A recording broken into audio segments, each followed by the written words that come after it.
Coming up on iOS today, Rosemary Orchard and I show you some of the best apps and games and stickers to check out for the iMessage App Store. Plus, we've got news, we've got your questions answered, and of course, our picks of the week. Stay tuned. Podcasts you love. From people you trust. This is Twit. This episode of iOS Today is brought to you by Manscaped. Unlock your confidence and always use the right tools for the job with Manscaped. Get 20% off and free shipping by going to manscaped.com/twit. And by Raycon. Raycon's offering 15% off all their products for listeners, and here's what you've got to do to get it. Just go to buyraycon.com/iOS.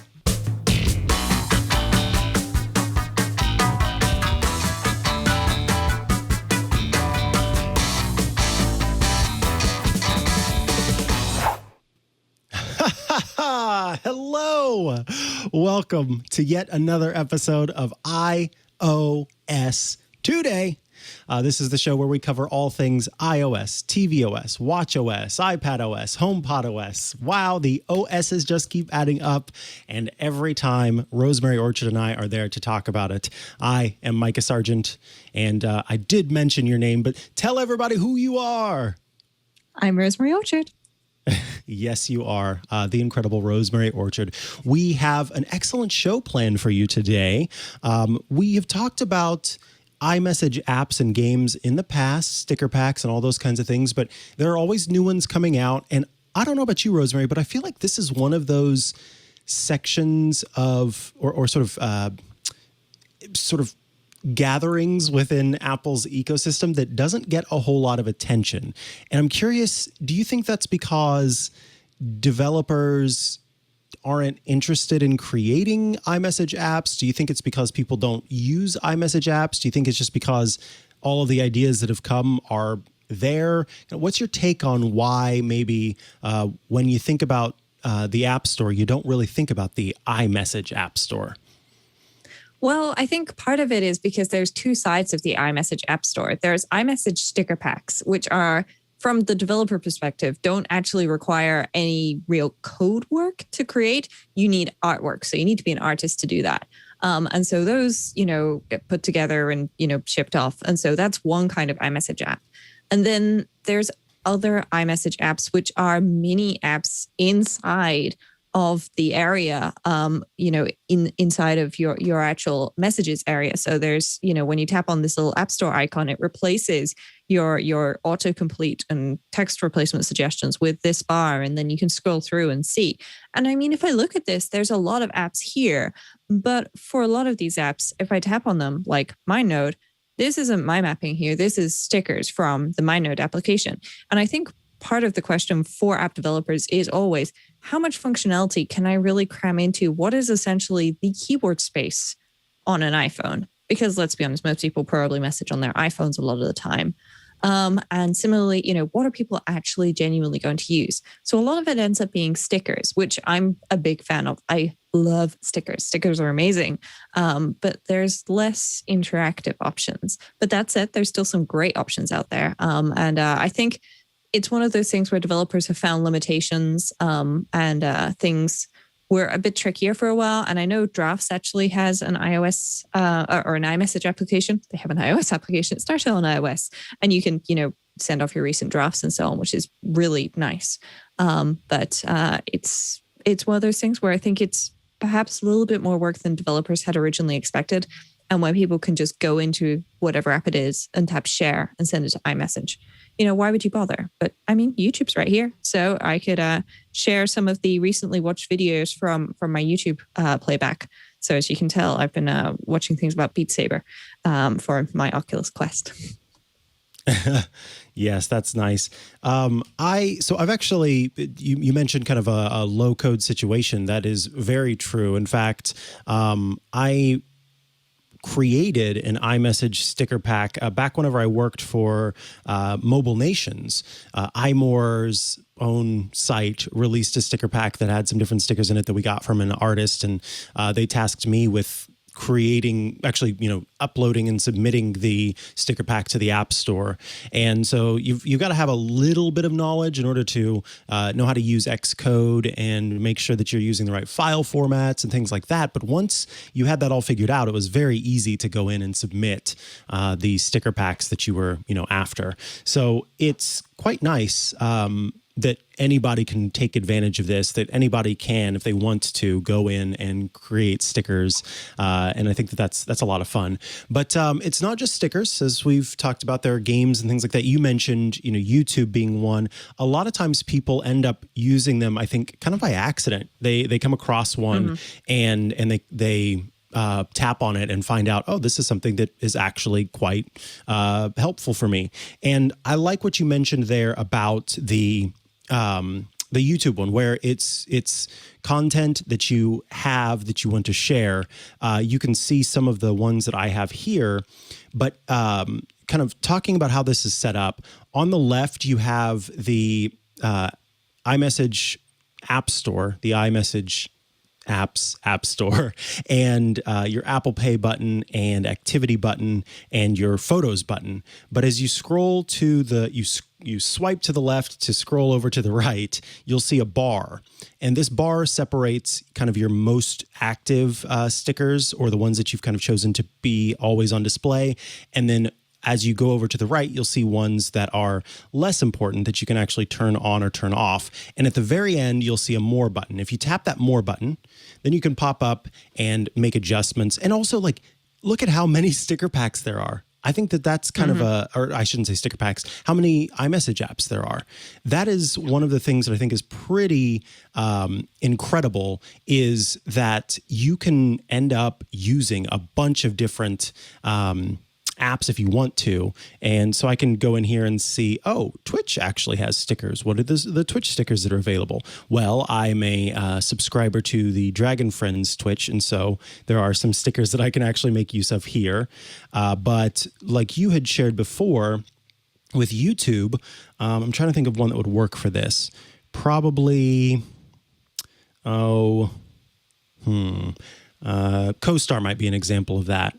No, those are just stickers. So sometimes it's not just stickers like the YouTube one, but for the most part, you're going to see a lot of stickers because an app developer will just kind of add those as a secondary thing.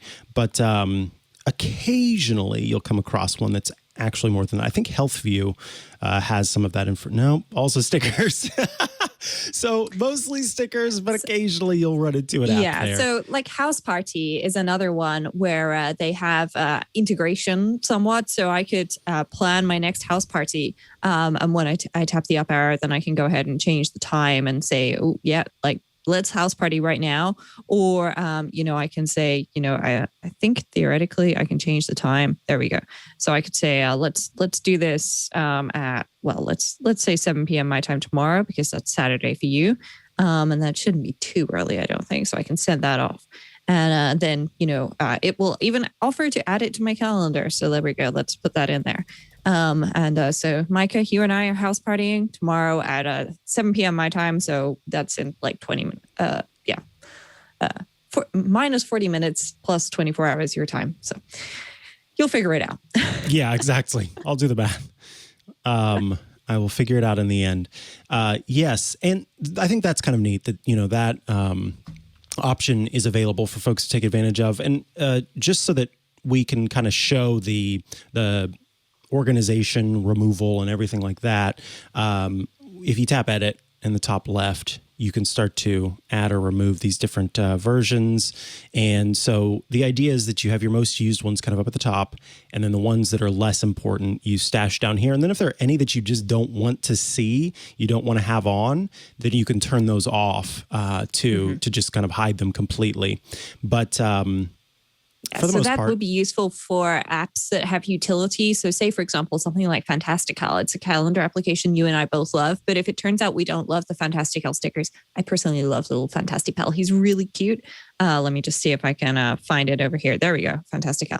So this is, the Fantastical stickers. If I didn't want these, then, as Micah showed, you swipe over, you go into more, you add it, and then this is an alphabetical order right here. So you can just tap that off, which is great. I'll actually turn off the Etsy holiday sticker pack because that's been bugging me for days. So it's useful to be able to hide things where you don't want to uninstall the app. I just remembered one of my favorite stickers. So I didn't include it in the list, but we're going to include it now because one of my favorite stickers, one of my favorite apps, because it is an app for making your own custom stickers. And it's seriously one of the coolest apps. So it's called Sticky. So I'm going to tap it here. It's this smiley face thing. And it says, you have no stickers yet. So let's create one. So I'll pop into the app, and I'm going to move my microphone away from me a little bit just so I can do this. But you can either just take a photo or you can actually make it into a GIF by doing an animation. So I think I'll do that. So let's see. So you tap and hold to make the GIF. It starts to cut the GIF. There you go. And in the top right corner, you can add text and you can make adjustments to the background. So I've added a stripe here. And you can change the filtering by tapping on it. And I can't remember now how to edit. So by tapping the background, you can add a color for a background, or you can do transparent. To tap on the photo itself, so the part that gets cut out, you can turn it into different filters. So I'm going to leave it like that. And then tapping in the top right on that little outline thing adds an actual outline to the photo. And then the T button, as I said, lets you add text. I'm going to leave it like this. I seem to remember there's a way that you can edit it, but we'll close and choose save and exit for now. And then it says swipe down to open the sticker gallery. There's the sticker. Maybe if I choose edit, then I can... No, it still doesn't let me. I seem to remember there was a time whenever you could edit these, but I don't remember how now. So maybe you can't. Maybe they just have gone into kind of a deal with it situation. So we'll save and exit, and then we'll pop back into the Messages app. Now I'll tap on Sticky, and you can see I've got my sticker here. I can pull, I can drag it, and I can drop it. And it is that full animated sticker that I just took a photo of. We can go back into the Sticky app. I can create another one.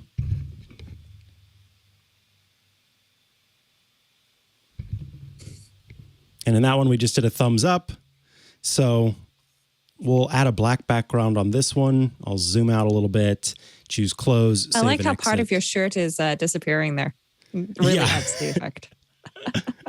And then we could take it, peel it, stick it, or just drop it and paste it. So this is fun if you want to make your own custom stickers. I think it's a lot of fun if you've got, family members, friends, you want to make stickers of them to just kind of troll them a little bit. Sticky is really fun for doing that. Yeah, right, I'm just going to take a quick detour a moment to show people how to install apps in iMessage, because you mentioned it before, but when you look in iMessage, at the bottom you've got a camera button, then you've got this App Store button. If you go to the App Store button, then underneath that there's another App Store button, and this I'm aware for some people might be a little bit confusing. And I've just tapped on the wrong App Store button because I'm looking at my screen on my phone.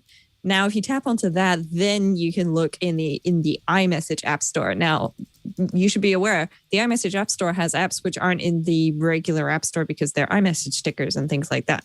They do show up if you search for them specifically, but they don't usually just show up. So then you can tap and then you can do what I'm going to do, which is look for Sticky. And there we go. That's not Sticky. There we go. That's Sticky. And so now I can just go ahead and install that. And voila. There we go. Face ID to the rescue. Nice. Let's see. What's your first sticker pack that you want to talk about? Or I keep saying sticker pack because they're mostly sticker packs, but what's your first iMessage app that you want to talk about? Well, my first iMessage app that I want to talk about is actually an iMessage app that's from Apple. And so if we have a look here, we've got a couple of things. We've got photos, we've got Apple Pay. If you're outside of the US, Apple Pay Cash is disabled and you probably get something like this, or it might not show up for you. For some reason, for me, it's been showing up for a very long time. There's also some fitness things and so on. But hashtag images is a great one because for people who like GIFs or GIFs, however you pronounce it, they're all valid. Then this is built in. So you can use great apps like GIPHY or GIFwrapped or whatever it is, but you don't have to.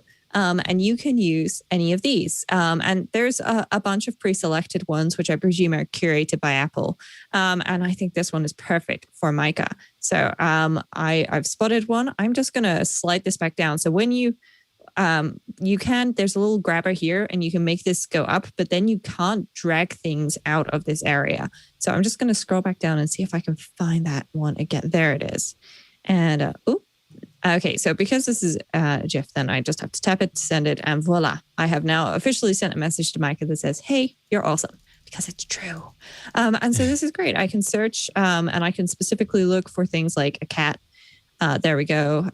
Everybody needs more cats in their life, especially cats doing cute little things like that. And of course, there's classics.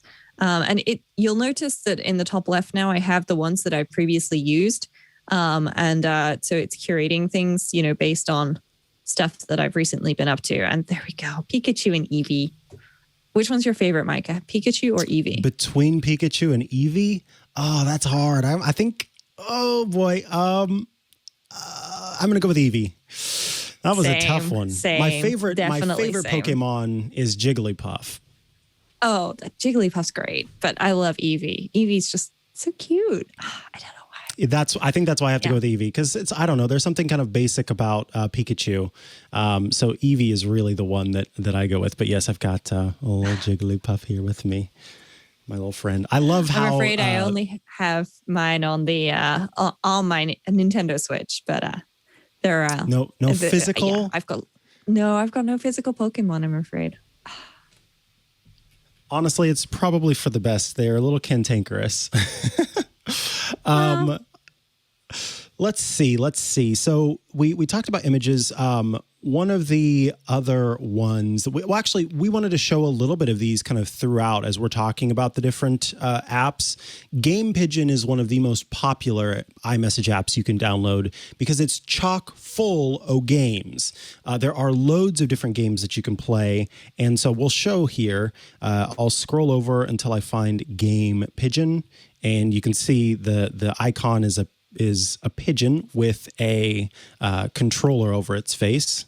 Very clever. And then if I scroll up, I can see these different games. There's 8-Ball, there's Sea Battle, which is Battleship. There's basketball, archery, word games, darts, cup pong, mini golf, knockout, which is a fun game where you are a penguin that is a bunch of penguins and you're trying to knock the other person's penguins off of the ice block. Crazy Eights, 4 in a Row, Paintball, Shuffleboard, Tanks, Filler, Checkers, Chess, Mancala, which I still don't know how to play, Dots and Boxes, Gomoku, Reversey, 9-Ball, and 20 Questions. So I think I'm going to choose Cup Pong to play with Rosemary here. And you see that it pops up a little iMessage icon that says, let's play Cup Pong. And you can change the mode. So you can change it from triangle to random. So instead of just straight up triangle of cups, it will be different arrangements. But I'm going to choose the triangle one because that's the basic one. And then you hit send. And then Rosemary will go first. So you can see it says waiting for opponent. My person is in the top left here. And so Rosemary gets to go first. So she's going to take a swing at it. Let's see how this goes. So to play it, you just tap on the image and then it pops up and it takes over your screen. Now, I should note, Mikah, I've never played this game before, like in real life or anything. So I'm just going to... Oh, wow. I don't even know what I'm doing here. So I guess I just... All right. Well, I managed to, I think I got one. So I guess I just keep going now. That failed. All right. So because I failed, it sent it off to you for you to deal with. And it's your turn. Yes. So now I will tap play and I can watch Rosemary's replay. She was able to get one and then the second one missed. And now it's my turn. So we sort of hold on the ball and then flick it towards the triangles. So I got one. You basically get to keep going as long as you make a hit. And I also missed my second one. Now it sends back to her. What's nice is that this game is updated over time. It auto sends back and forth. So you just kind of play along. You get to see how the other player is playing. And yes, as Captain Jack in the chat has pointed out, if you've ever played beer pong, that's what this is. They call it cup pong so that it's available to, more people, more ages. Darn it. Oh, you were very close. Oh, man. Now, look at this. There's an odd bug there we go. It reset itself. And oh, no. And it will go back and forth. So that is Cup Pong within GamePigeon. We'll show you some other games that are available in that as well. Tell us about your next pick, Rosemary Orchard. Well, my next pick is Memoji and Memoji stickers. So Memoji, of course, are a way that we can represent ourselves with animated heads. So I have a Halloween version of myself here with a witch's hat, and I've gone purple, and I've got these sort of cat eye glasses. I have me on a somewhat normal day. I don't have the purple highlights anymore, I'm afraid. And I've got a whole bunch of different me's. And of course, if you want to, you can be a unicorn. And as Air Force One famously said on stage, now with tongue support. The unicorn does indeed have a glitter tongue. Yes, it's got a glitter tongue.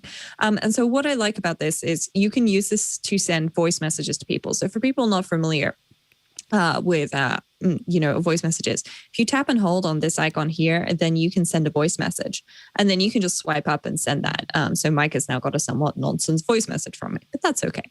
But if you want to add something a little bit jazzier to your voice message that, maybe doesn't show you right now, maybe your hair is not the best or something, or your makeup doesn't look quite right, or you just, you're lying in bed, whatever, then you can record what you're saying and how you're saying it and represent that with emoji or Memoji to be precise. And then when this is done, I can send it to Micah, and then he gets that and he can watch that back anytime he likes because it's right there, and it's muted on my end, which is a good thing. So Memoji is only supported on devices with Face ID for this movement option. But nowadays, all new devices can create Memoji. So you can edit a Memoji. I'm just going to go back to the beginning, and I'm going to create one because there's a load of options now. So you can start out, and it defaults to you being yellow. So hopefully nobody actually has jaundice. I'm pretty pale, and I don't have freckles. I do usually wear a bit of blusher though. So let's put that on my cheeks, and that's there we go. That's probably a bit much now. Let's maybe go back to that option. There we go. And so you can go through and add beauty spots, select hairstyles. I do indeed have hair. My hair is not quite that dark. Let's see if they have something. This is possibly me today. That looks good. You can change your eyebrows, eyes. I will leave those alone. I think my head is a little bit longer. Now you'll notice here, you've got age options. So it goes from very young to the oldest option, which, it still looks pretty good to me. I'll just go in the middle. I'm 30. So, that's probably about right. And let's see if they have a longish, skinny face. They don't. I'll stick with that one. You can choose your nose, make your nose bigger, smaller, add nose piercings.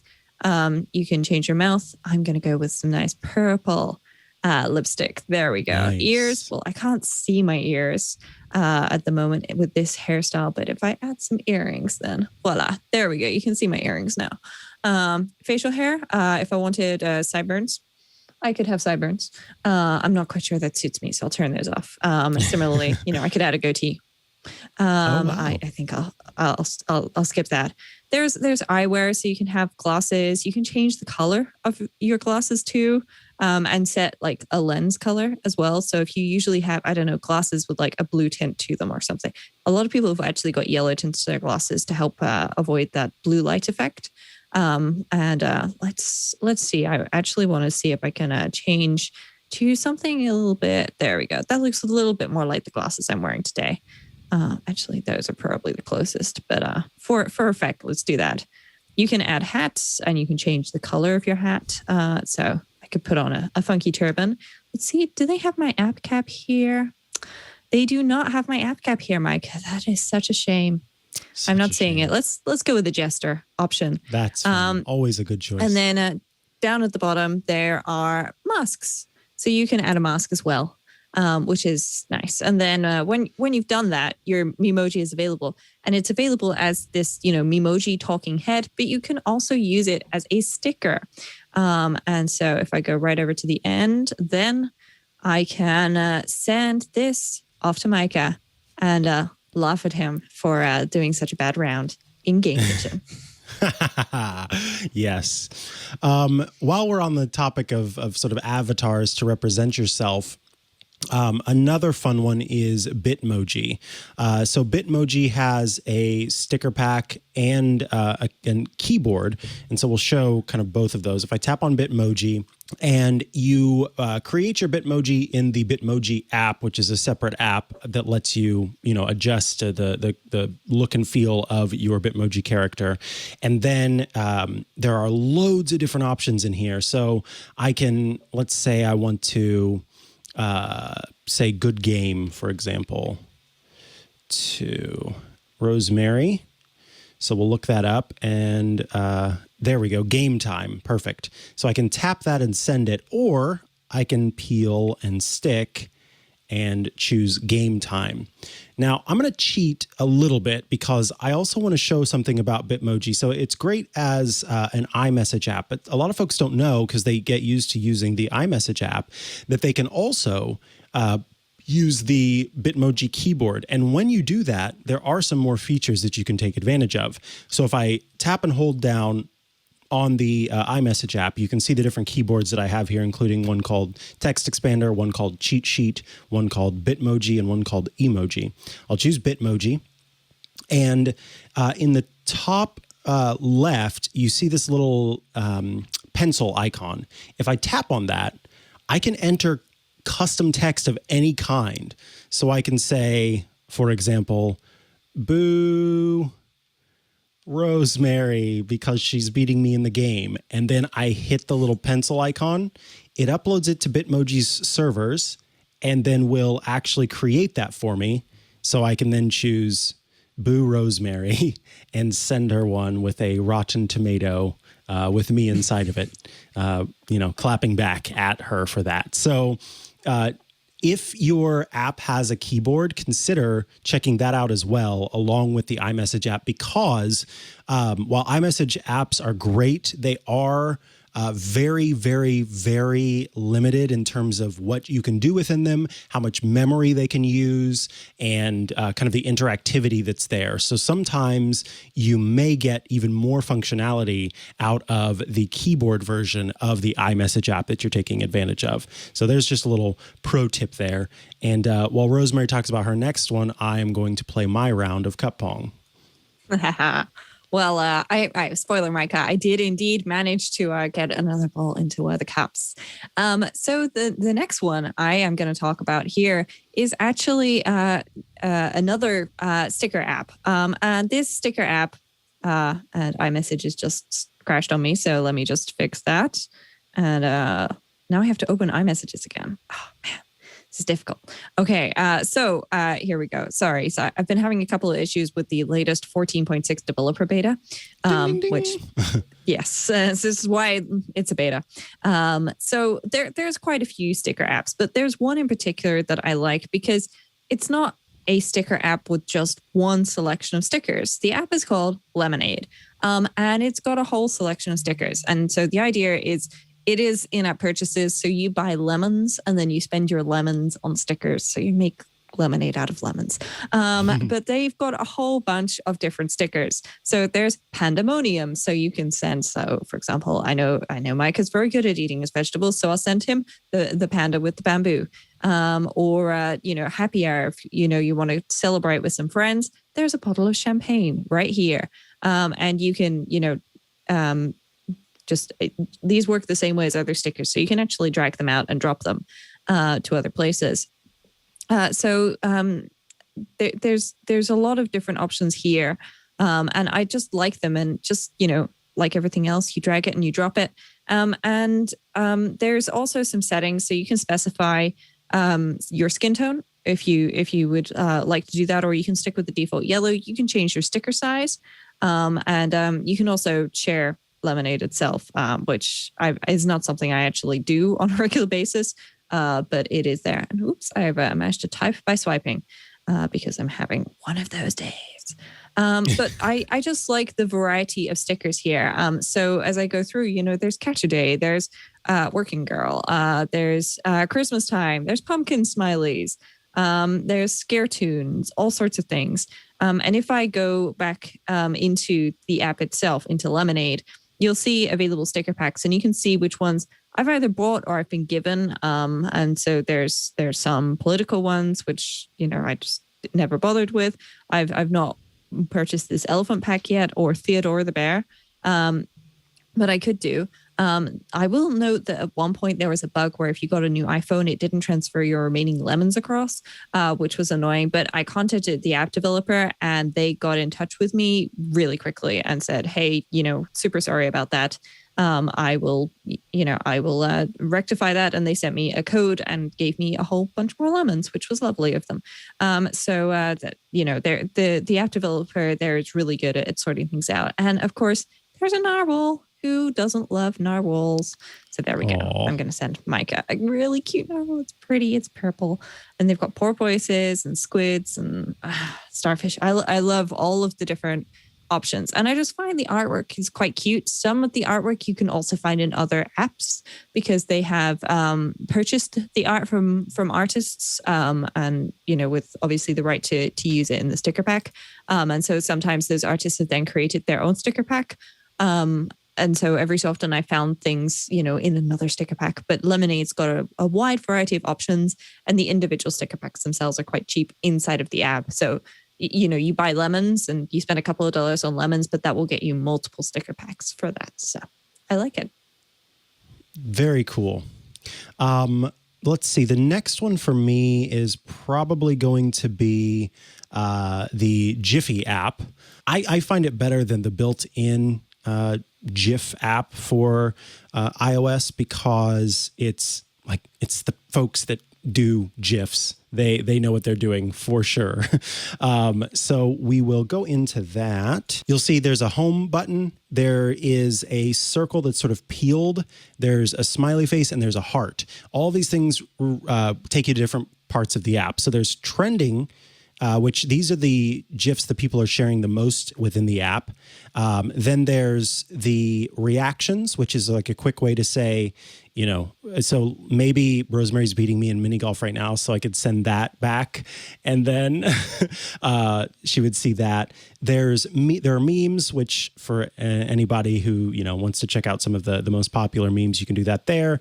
And then entertainment, which is for different shows and movies and things like that are out. At the top, if I tap on the heart, it will show you your favorite ones that you favorited before. So you log in with your Jiffy account and then you can access your favorites and also your own custom GIFs that you've uploaded to Jiffy, which I think is very handy. The smiley face, which has kind of emojis, but they are animated emojis, and I can take those and drag and drop them, or I can just send them by tapping on them. Look, there's a nice one for washing your hands. And then there's the sticker section. So instead, you can use, instead of the homepage, the stickers, it's specifically made with a transparent background so that you can peel and stick those. So I could say, Friday, and then post Kermit the Frog doing a nice little dance because we're all so happy that it's Friday. And then you'll see there was a little camera icon. If I tap on that, then I can actually take a photo of myself in GIF or sticker form and see there it's using the depth settings. So I'm going to move the mic away from me for a second. So just sort of lean your head in as you listen. With this, I can add a background, of a different kind. So there's me eating popcorn. There's a fun, it crashed. I think it was a little involved. But I will I'll do one that's a little bit simpler. So this is face hole to make a sticker of your face, or you can do an ice cream cone. show some love, be the sun, and a wild face. So I will tap on that. And then you can make so many changes here. Oh, I think I need to hold down on it. Let's see. There we go. And now I could add text if I wanted to, of all sorts of types of text. I could do some fun filtering to it, pinch and zoom filters. Whoa. I can add stickers on top of this sticker. I can trim it down as I want to, or I can completely refresh it. But now I've got a sticker, and actually let's crop it down a little bit so it's 1-to-1.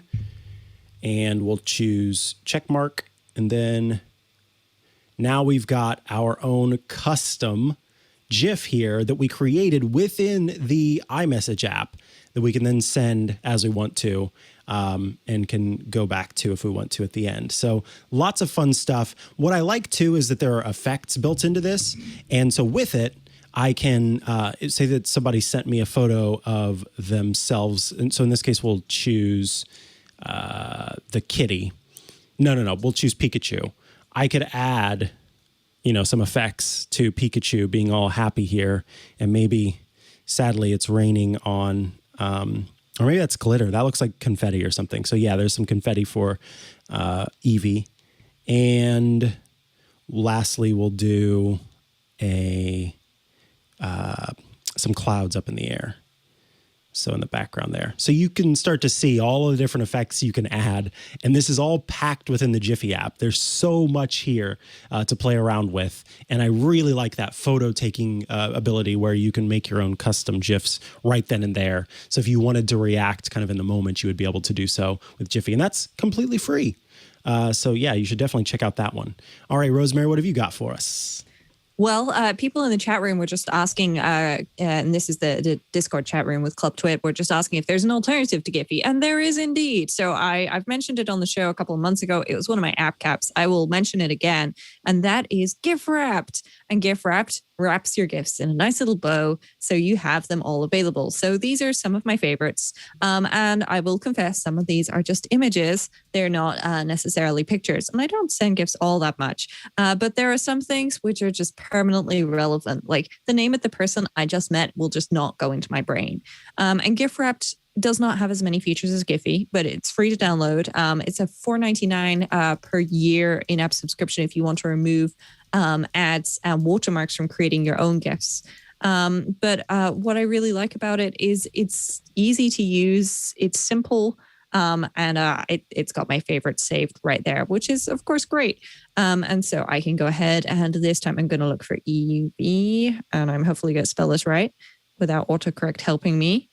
And there we go. I'm going to send that one straight back to you, Micah. Yeah, so this is a good time to mention, I completely forgot, Jiffy was acquired by Facebook back in, I think, early May of 2020.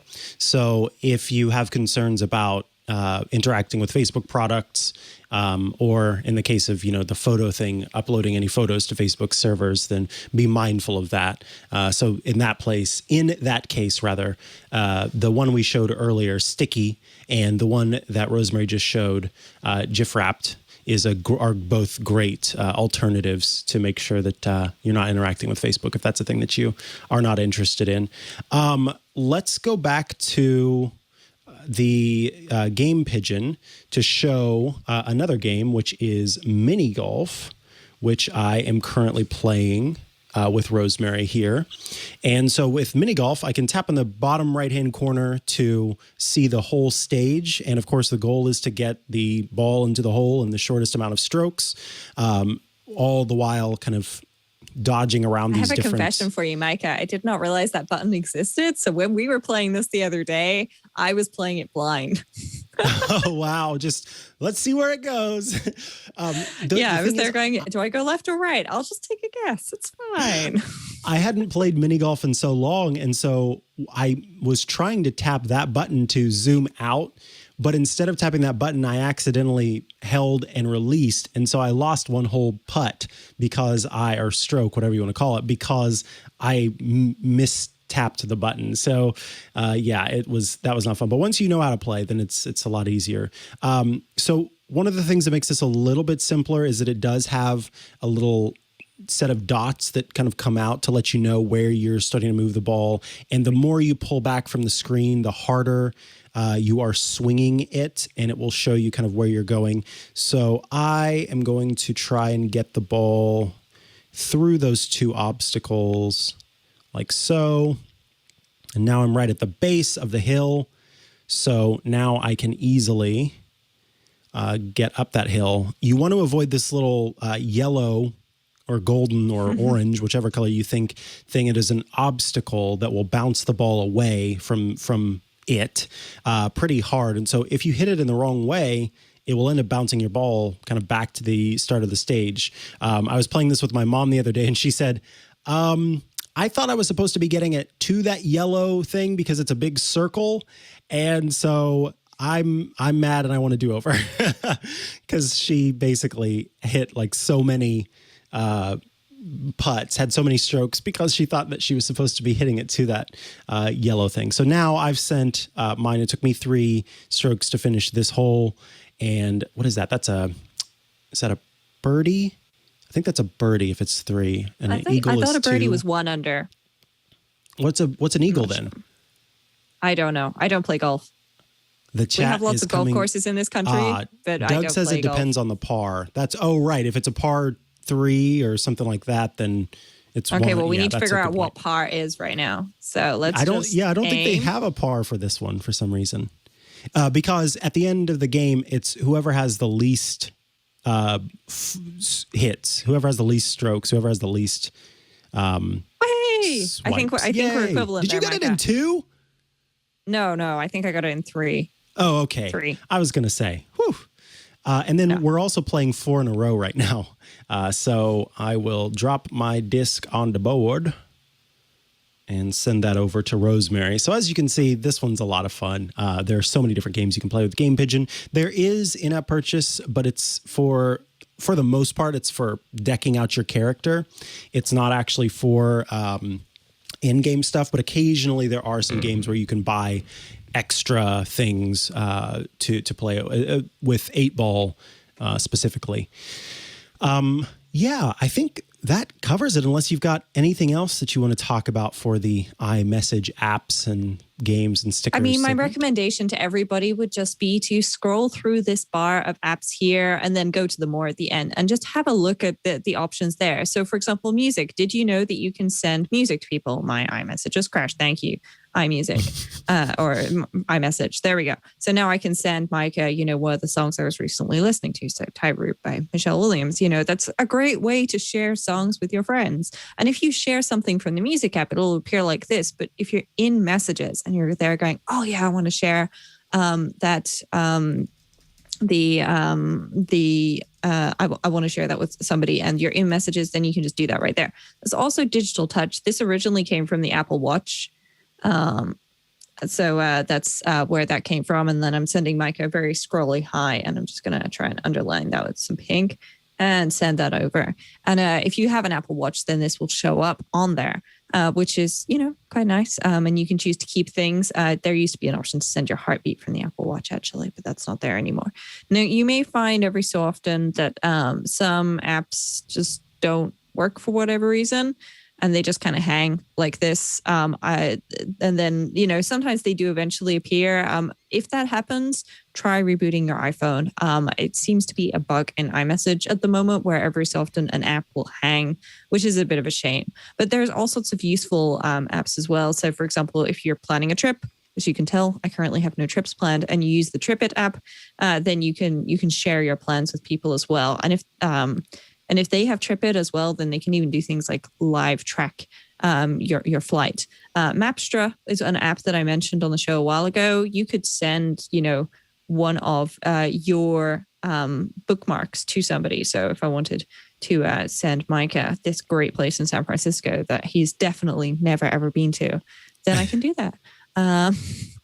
So I think, Micah, actually, you told me about these gardens. So have a look, have a play, see what you can find, and enjoy. There you go.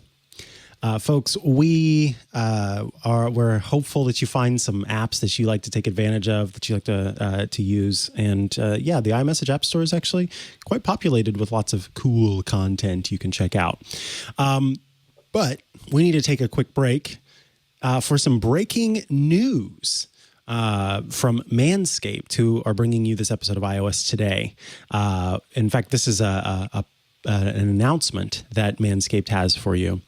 The Manscaped engineering team has confirmed, and I'm just hearing this now on my IFB, that they've successfully created the Lawnmower 4.0 trimmer, which is now available for purchase in the USA and in Canada. The new trimmer was just released only moments ago. Well, actually, it was, I think, about a day ago. And we are one of the first to get our hands on it and share the news. You out there can join more than 2 million people worldwide who trust Manscaped with this exclusive offer for you. 20% off and free shipping by going to manscaped.com/twit.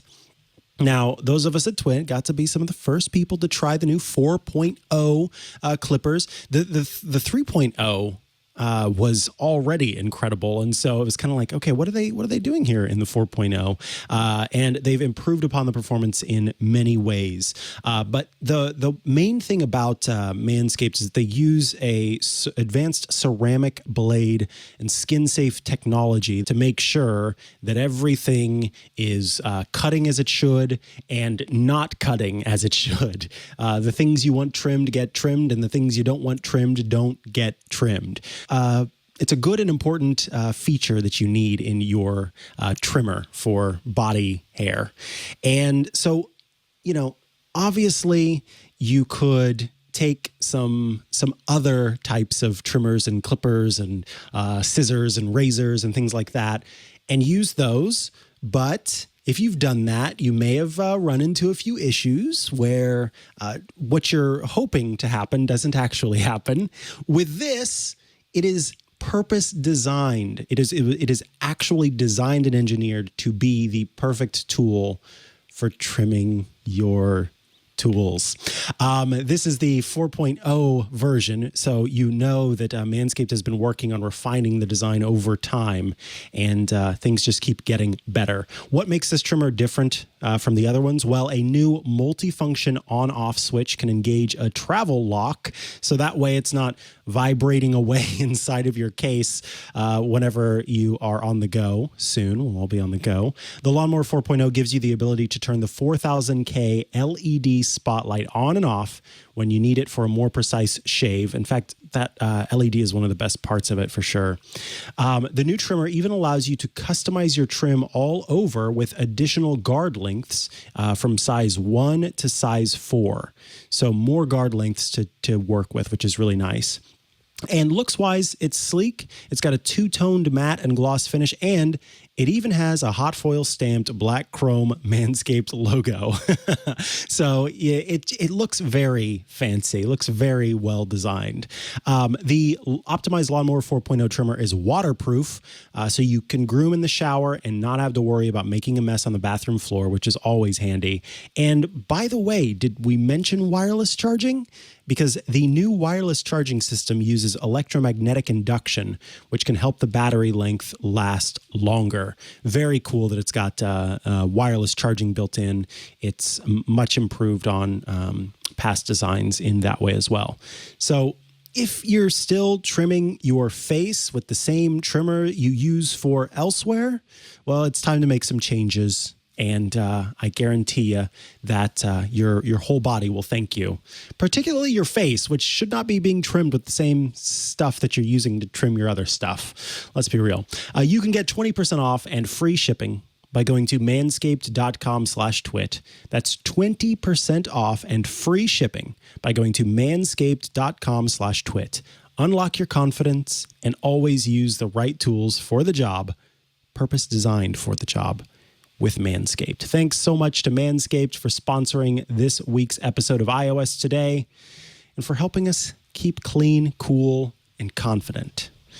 All right, let us move on to the news segment of the show.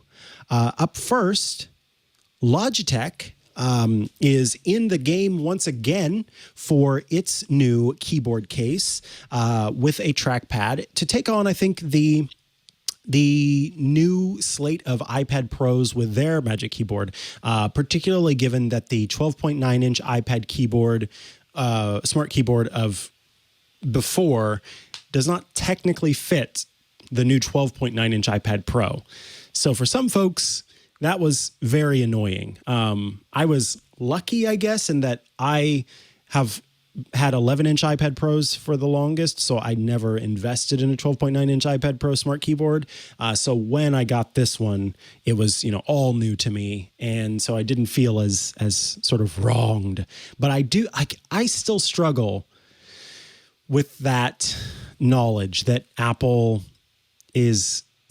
So they say, they clarify, you can use the old 12.9-inch smart keyboard, or is it Magic Keyboard? Magic Keyboard. The Magic Keyboard's the one with the trackpad. The smart keyboard's the one that folds all the way around on itself. Perfect. So yes, Magic, excuse me. So yeah, I just struggle with that. And it just seems it's kind of icky whenever you have a company that is also talking about, its desire to lessen e-waste and the impact on the environment, to have a 12.9-inch keyboard that's available to folks doesn't work as is designed with the new one. But at the same time, you do have to come out with new designs from time to time. And so there are other options available, including this new one from Logitech. So tell me about this one. And I'm also curious, have you used Logitech's iPad accessories at all?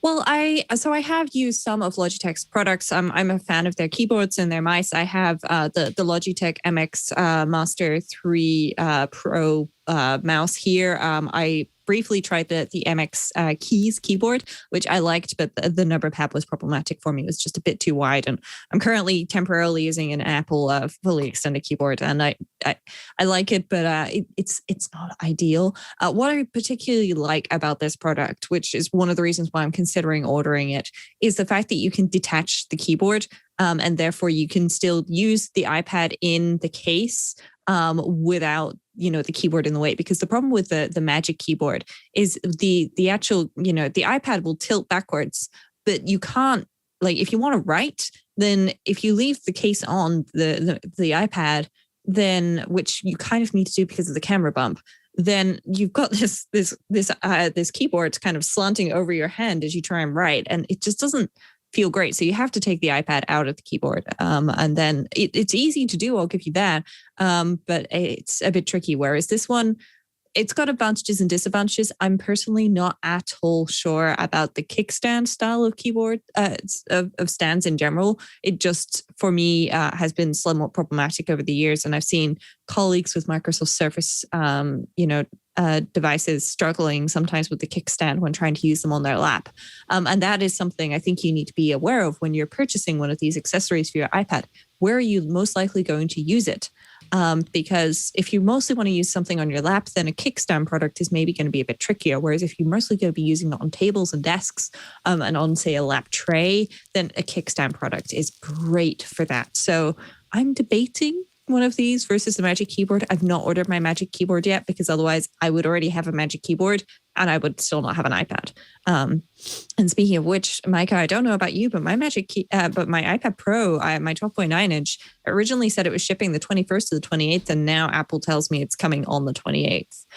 So I don't know how your shipping dates are doing. You've got your Magic Keyboard. I bought a Moco case for mine so that if it shows up before my Magic Keyboard, then it's going to be protected. But where's my iPad? It's just sitting here unused. Ugh. Oh, man.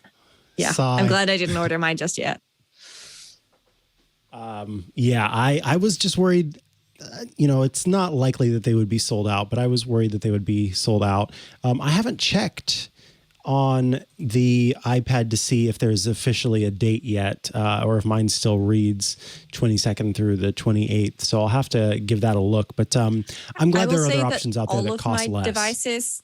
Yeah. So this doesn't cost that much less. I believe the Magic Keyboard for the iPad Pro 12.9 inch is $349, and the Logitech Combo Touch is $230. So it's still not cheap, but it does come with a case and it comes with a keyboard. If people are looking for cheaper options, then something like the Logitech K380 keyboard and just like a Moco Smart Folio style case is going to be great. The other option you can try, but I can't promise it's going to work, is buy an accessory for the older 12.9 inch iPad Pro. And I say try this because it's a 0.5 millimeter difference. Okay, there's a 0.5 millimeter extra thickness on that iPad.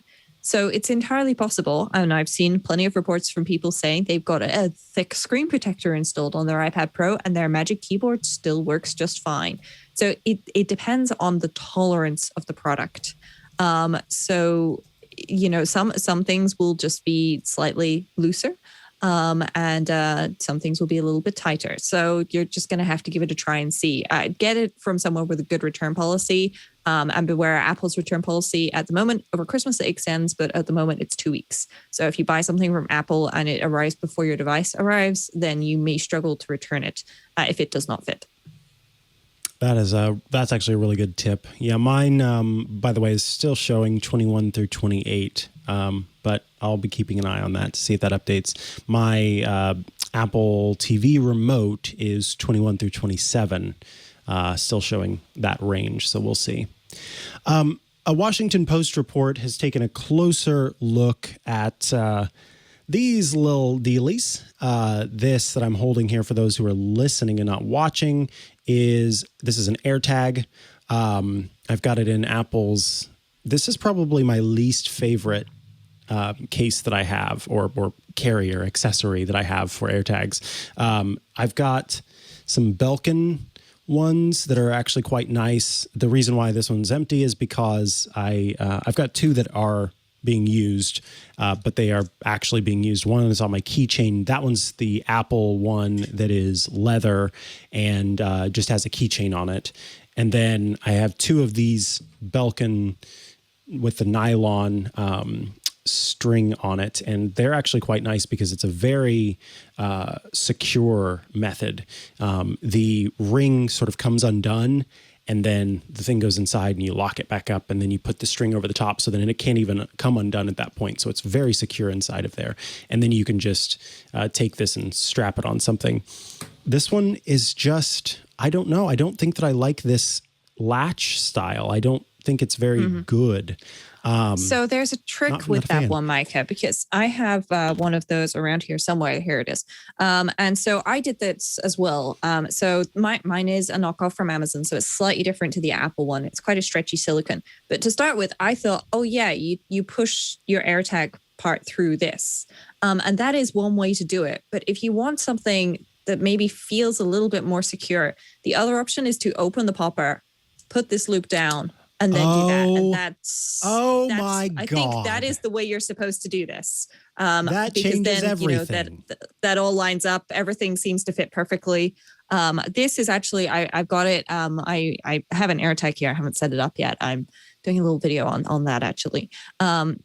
And so this is one of those things where I'm going to put it on my bag of things that I take into the office for that one day a week where I have to be in an office in the future, so that I will always be able to find my bag. These are pretty good, and they are designed to like go on bags or on loops inside of bags or things like that, rather than your keychain. Like that's going to take up a lot of space on your keys. Like right there, you can see. Like compare that to my finger. That's pretty huge. So you're going to want to make sure that you get something more like one of these. This is the Pidgin Valentinus or the Apple leather loop keyring option for one of those.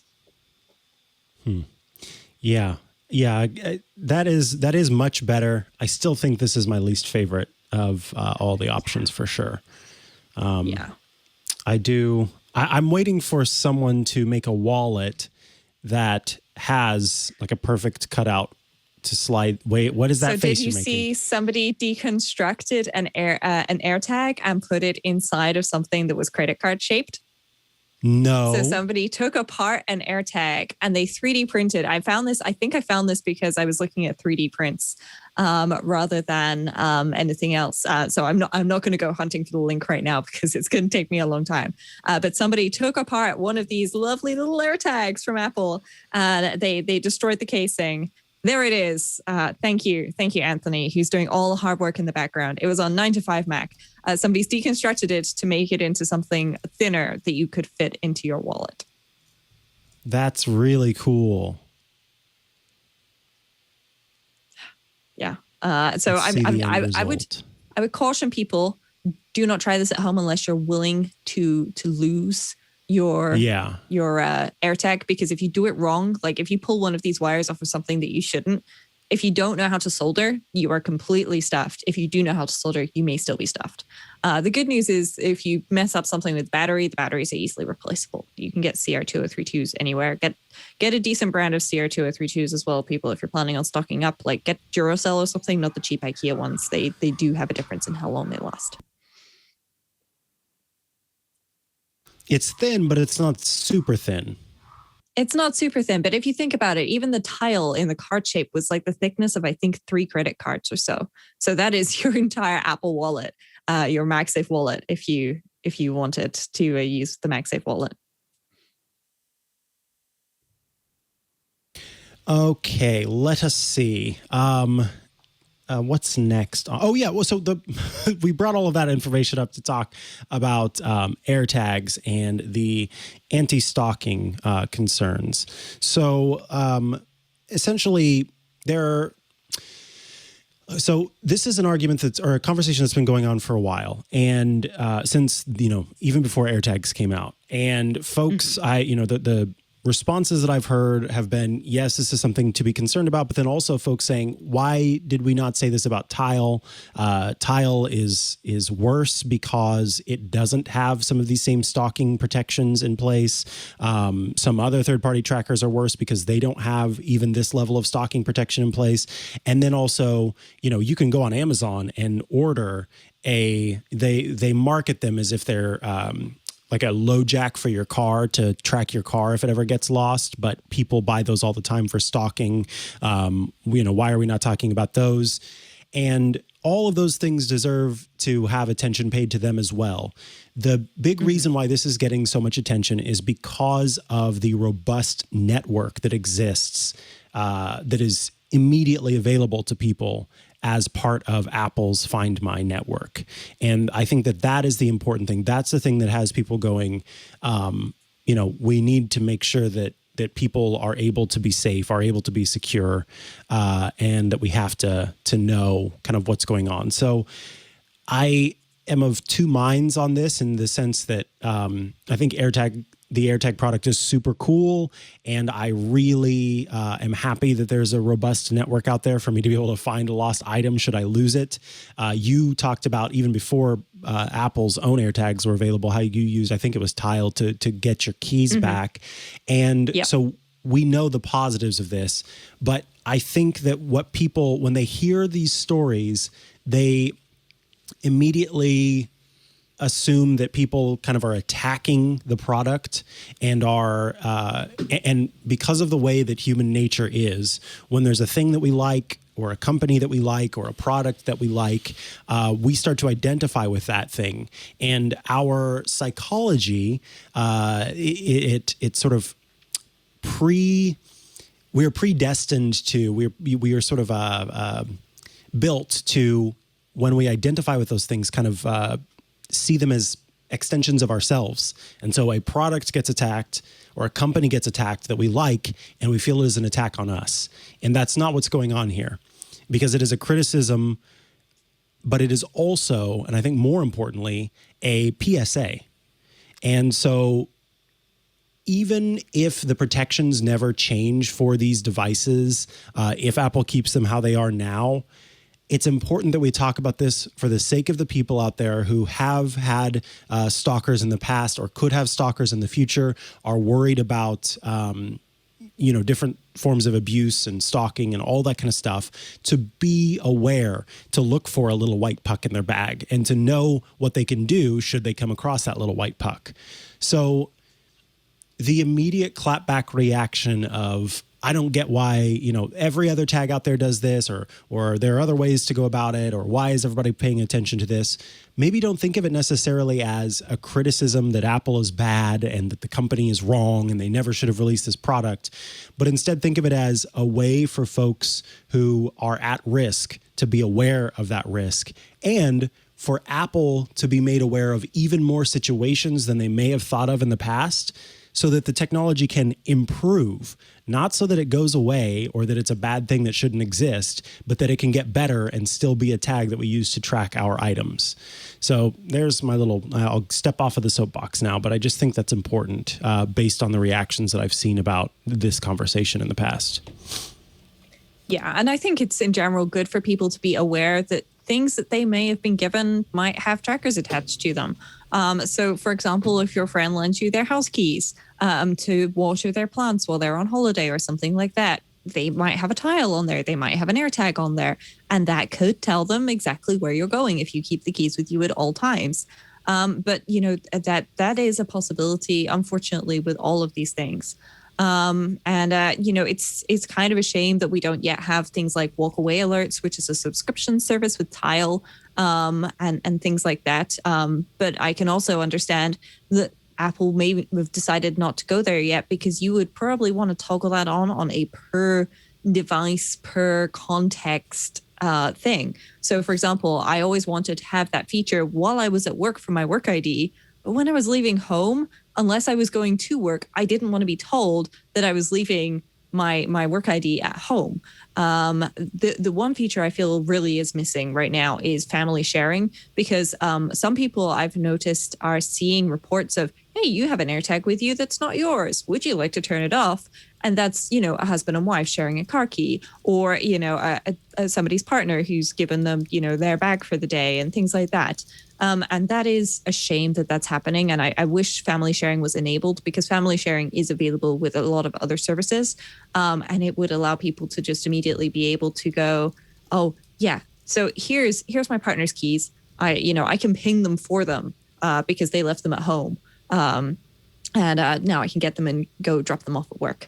It's one of those things. I think we're going to see a lot of evolution at WWDC around AirTags quite quickly, especially when these other products with Find My integration start coming out as well. Yes, absolutely. I'm looking forward to seeing how the network grows for sure, and what other products are going to take advantage of the Find My network. So tell me about this next one. This is interesting. Apple Podcasts seemed to be having a little bit of an issue that was causing folks to not be able to find the podcast they were looking for. Yeah, and we had quite a bit of feedback about this on Twit. I saw it in Club Twit on the Discord, and I saw a couple of people mentioning it in IRC as well. I'm sure, Micah, you've had plenty of people tell you on Twitter, I can't find your latest podcast episode in podcasts. And that's because Apple launched this new feature, which is with Apple Podcasts, where people can, podcast creators can set up a membership through Apple's podcasts. But that seems to have caused a little bit of a problem with some of their other backend systems. And it means that a whole bunch of podcasts just weren't showing up in podcasts at all. So if you are subscribed in another application, then this didn't affect you. But a lot of people who are using the podcast app were finding that their podcasts weren't updating. And if they looked on Twitter or on the website of the podcast, then they would see it's there. It just didn't ever show up in podcasts. And it looks like Apple had a little bit of a difficulty there. I think by now it's mostly fixed, but it's certainly been an issue. And so if you've got any family members who are there bemoaning the lack of podcasts this week, then it's because Apple's podcast app messed up a little bit. I would highly recommend using the RSS feeds for podcasts, and possibly looking at another app. I love Overcast personally for audio podcasts, and I use Downcast for video podcasts. Those are two great ways to watch and listen to the Twitch shows as well, so that you have both options. And of course, you can search for podcasts in those apps, but you can also just input RSS feeds. So as Phonic is mentioning in the chat, Club Twit has RSS feeds for each of the podcasts. So you can just pop those into your podcast listening app of choice. There you go. I love this next story. According to some early analytics, 96% of users are leaving app tracking disabled in iOS 14.5. So it's important to understand because originally when this setting came about, I was a little confused about the wording because in the setting it says allow apps to request to track, and then you can toggle it on or toggle it off. Well, what I thought that meant was if I have it toggled off, then apps don't have to ask me to track, they can just do it. So I thought it had to be toggled on in order for me to say yes or no. But what is actually the case is that toggling it on gives apps the ability to ask to track you. But if that is not on, then they just don't get to ask you. Interestingly, so I had this turned on originally because I wanted to see what the prompts would look like. And I saw a few of them. And then eventually I just turned it off because I don't want apps to track me. As much as I can possibly keep an app from tracking me, I don't want it to track me. Also, I should note that the irony is not lost on me that analytics are being used to determine who has this turned on and off, given that we're talking about tracking. But with this feature, so I've not really had an issue with it because some of those apps did not, do that, did not have that, turned, or some of these apps never had the opportunity to request to track me. But I was talking to my partner the other night, and as usual, he's kind of like the way that I see how the real world behaves around tech and how they understand it.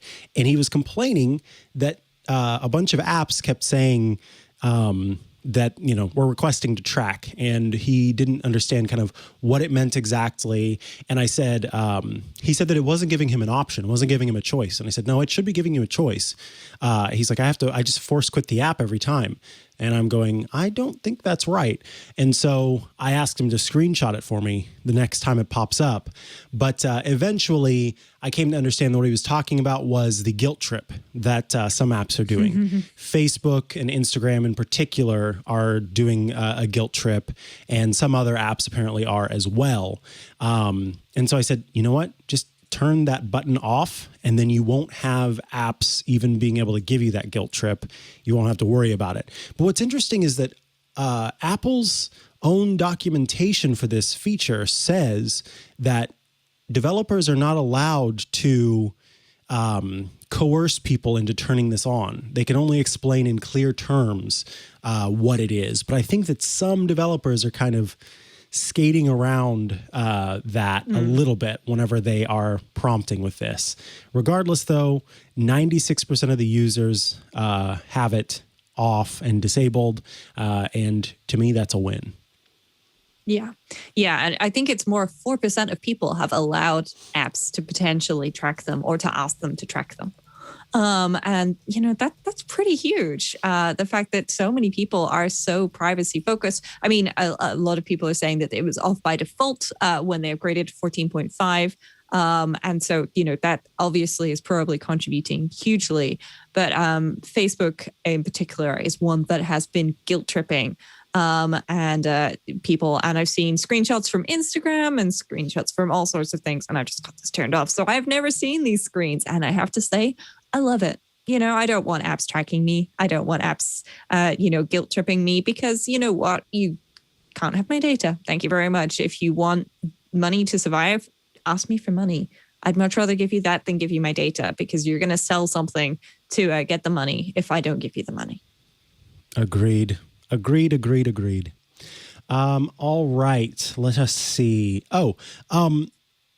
So Apple Card, Apple announced at its recent event that Apple Card would be adding the ability for family members to join in on the Apple Card parade.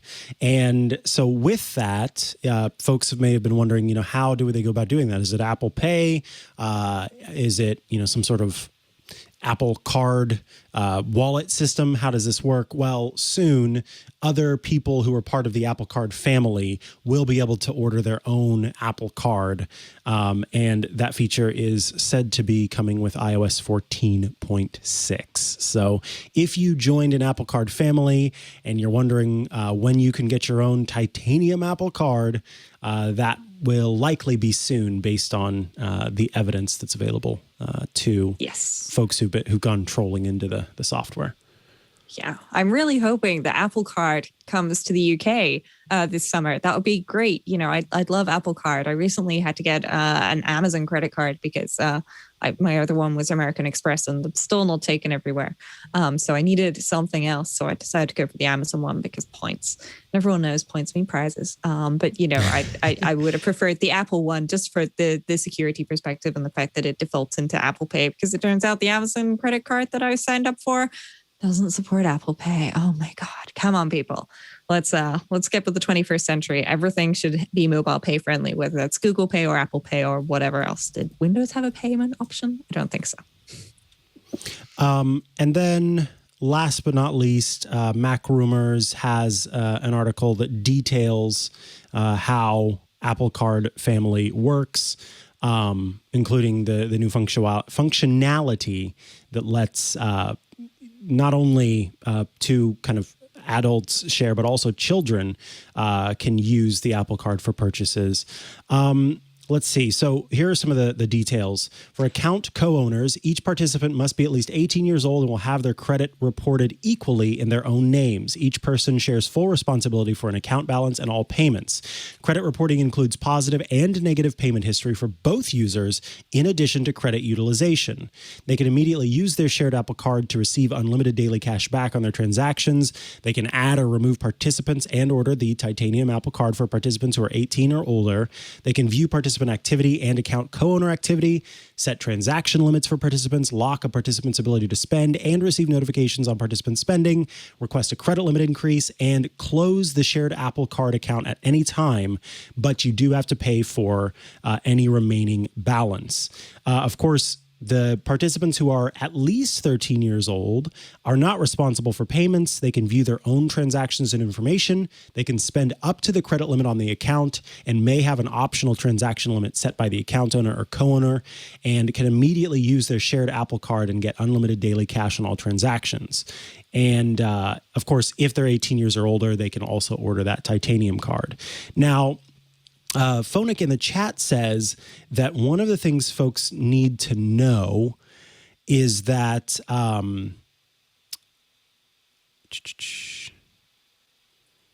so it appears that if you already have an Apple Card and your partner invites you to share their Apple Card, then it will close your Apple Card first. So you can only have one Apple Card.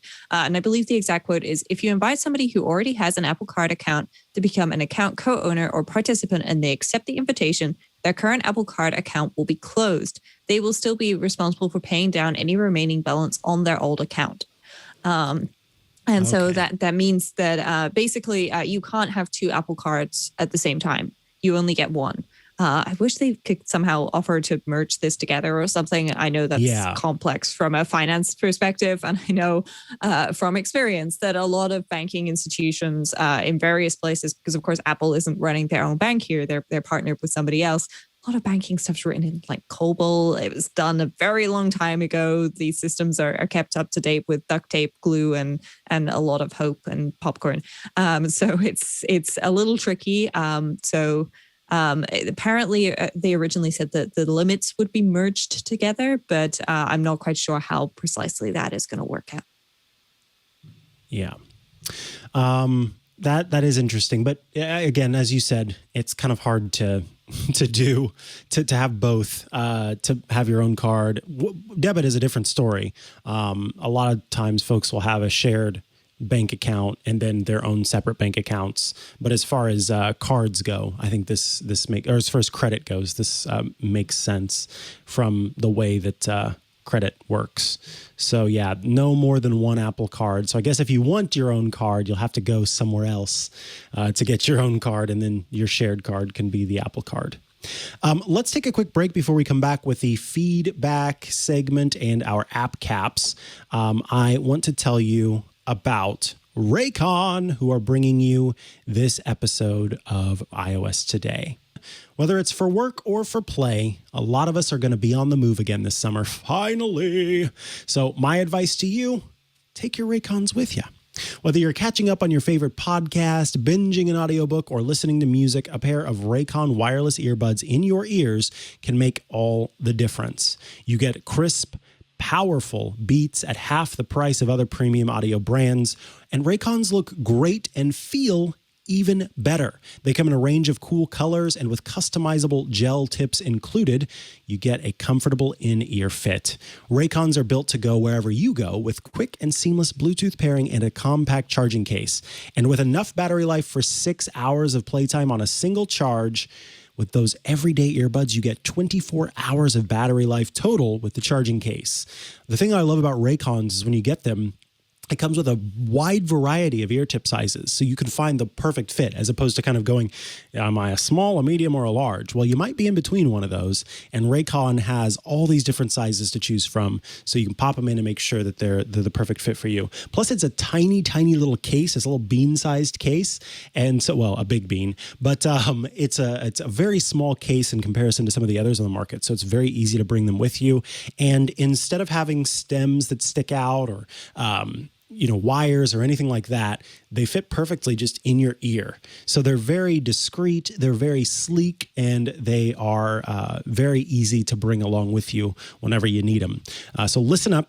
Raycon is offering 15% off all the products they have for the listeners here of iOS Today. And here's what you've got to do to get it. You go to buyraycon.com/iOS. There, you'll get 15% off your entire Raycon order, and it's such a good deal, you might want to grab a pair and a spare. That's 15% off at buyraycon.com/iOS. Thanks so much to Raycon for sponsoring this week's episode of iOS Today. That's buyraycon.com/iOS. All righty, let's head to Shortcuts Corner.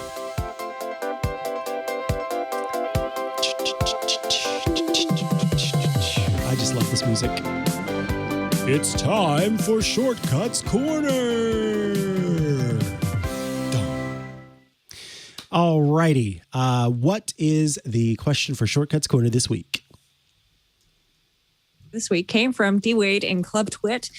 He was in the iOS Today channel, and he has been struggling a little bit with shortcuts because he's trying to solve a problem with forwarding, and it's a bit tricky. And so he said, I've tried and tried to create a shortcut to forward my mobile calls to my desktop number when I'm at the office.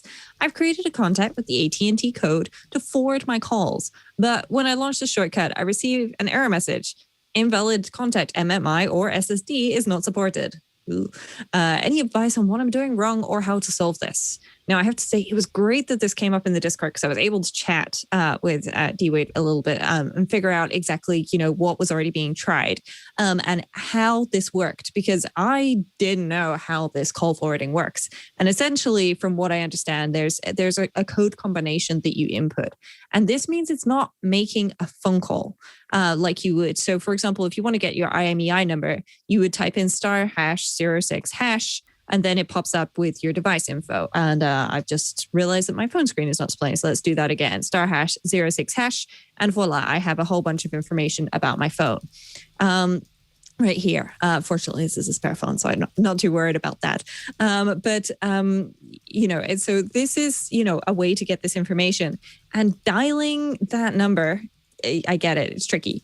I've done some messing around. We tried a couple of things. We created a shortcut. We tried putting the number in the shortcut and then doing it. And, it also failed. In my case, it's failing because it couldn't convert from text to contact, but it's got it saved as a contact and a whole bunch of other things.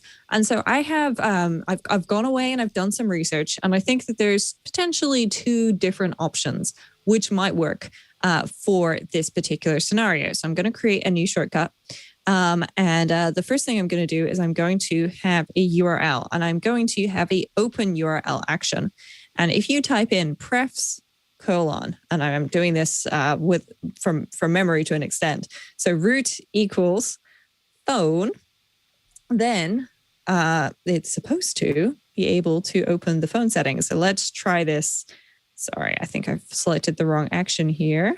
There is a callback URL, OpenX callback URL. Sorry, this is the correct one.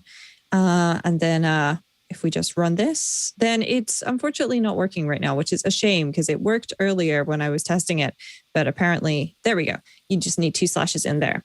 And so this would usually open the phone settings where you can set up your call forwarding. And you can go in here and you can toggle that on and off. But this may not work. And so the other option I considered, which I think is probably going to be the easiest option, if not perfect, because these things never are, is a shortcut with a text option. Oh gosh, I'm tapping the wrong thing here because my phone is finding more shortcuts under my fingers. There we go, text. So in here you would tap whatever it is. So I'm going to put in my *#06# option. I've just realized I typed the star incorrectly. There we go. And then clipboard. And we're going to set this to the clipboard. And then we'll open the phone app. So I'll just search for open app here. And there we go. Open app. Choose. Search for, I'm opening AirMail. There we go. Phone. Perfect. Okay, so now if I do this, it opens the phone app. And then if you tap and hold above the keyboard, it should, I'm not tapping quite right. There we go. Offer paste. And then you can just dial it. So the trick with this is that the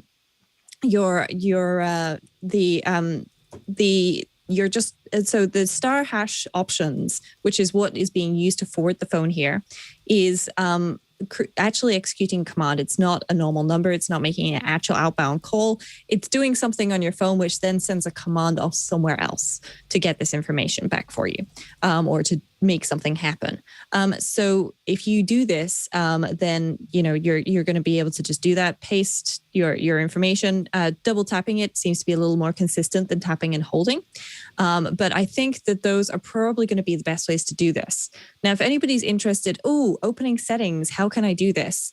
There is a great link from Mac Stories. Federico Vitici over at Mac Stories loves shortcuts, does loads of things with shortcuts. I've linked this before as part of Shortcuts Corner, where you can jump in and jump to pretty much any area of settings. There's so many there. If you're looking for other options, then there's plenty of places as well where you can find more things inside of shortcuts, inside of the settings app and URLs for them. But that is a great way to do that.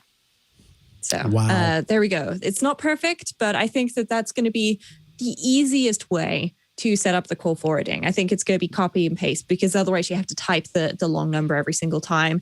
And if you have a shortcut for this, then you can, have that copy to your clipboard, jump over to the phone automatically, and voila, you'll be ready. That is very good, very good. Folks, for those of you watching live right now and are hanging out on the Discord, if you do have a question that you want to ask, you can simply click request to speak in the bottom of the stage. I don't know that we do have any questions today from there, but we will do the feedback that we got over on Twitter. And then if you have a question, now's the time to raise your hand so that we can answer it live. Otherwise, we'll move on to app caps next. But Rosemary, actually, I'll read this one because it's to you, so you can hear it read to you. This comes from Evan on Twitter. Hey, Rosemary, love that you're part of Twit. Me too. That was editorializing, by the way. Question, will you be putting an AirTag on your pet collar? Curious if that would work well. Well, so I've heard mixed reports from various people. And for people not familiar, I'm just going to pop up a picture here. This was my foster cat, Smudge. Unfortunately, Smudge found a forever home. So she's been adopted, which is great for her, not so great for me, for AirTags testing, unfortunately. But I have to say, Smudge was not a particularly big fan of collars. So, and you have to make sure that you get ones with like breakaways and everything on there as well, for especially for cats, because they love to get into really tiny spaces they shouldn't.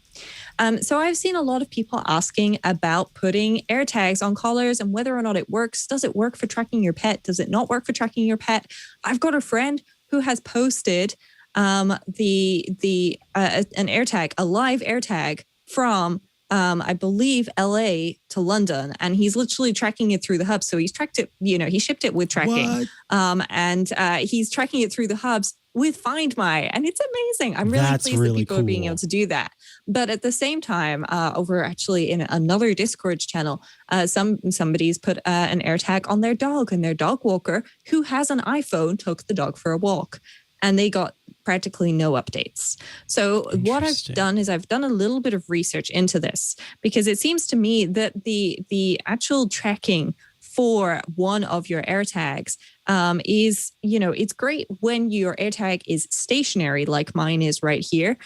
So, I could zoom all the way into my house. I'm not going to let everybody see exactly where I live.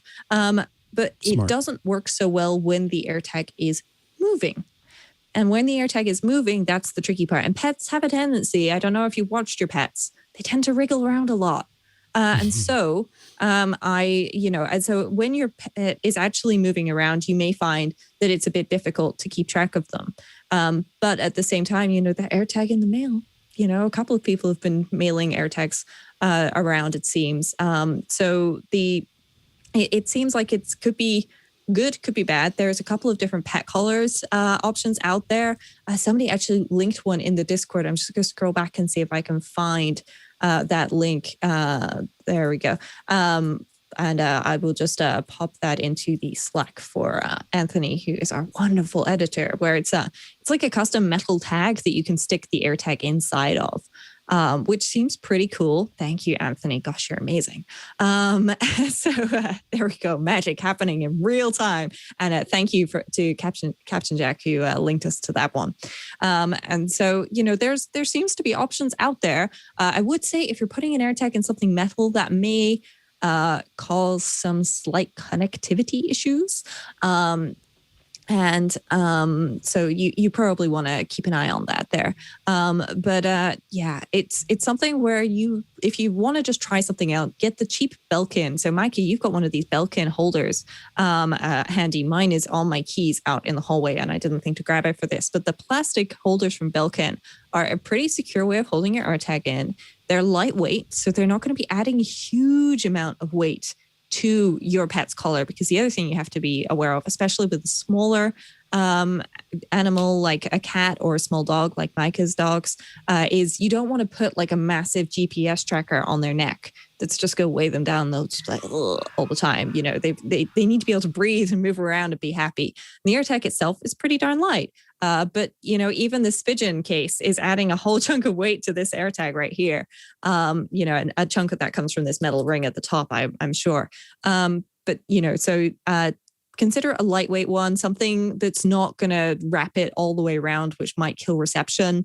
If you're concerned about scratching on the AirTag, well, if you're putting it on a pet's collar, it's going to get scratched. But D-Brand is coming out with some skins for that. So keep an eye out, and it'll probably work to keep a rough eye on your pet from time to time, but it's not going to work to let you know exactly where your pet is in the house at every single moment of your day. Right.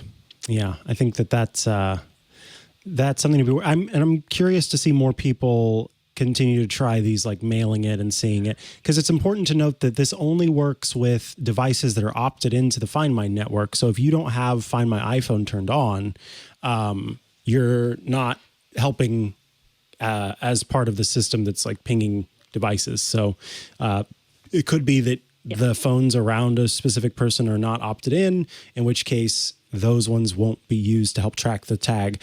I found it interesting that in my own house, I've sometimes had trouble.